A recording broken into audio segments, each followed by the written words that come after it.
बच्चों net asset turnover ratio जिसे हम कैपिटल एम्प्लॉयड टर्नओवर रेशियो भी कह सकते हैं बिकॉज नेट एसेट का दूसरा नाम कैपिटल एम्प्लॉयड ही है।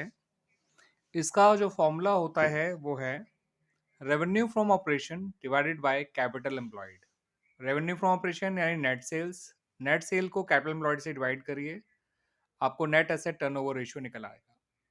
इसके जरिए हम ये जान पाते हैं कि जो हमारी सेल्स है वो कैपिटल एम्प्लॉयड के कंपैरिजन में कितने टाइम्स हैं।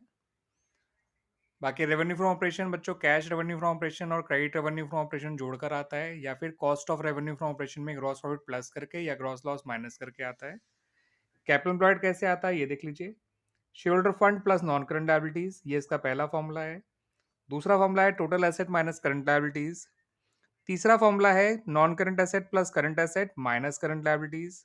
और चौथा फॉर्मूला है non current asset plus working capital, because C A minus C L working capital होता है। ठीक है बच्चों।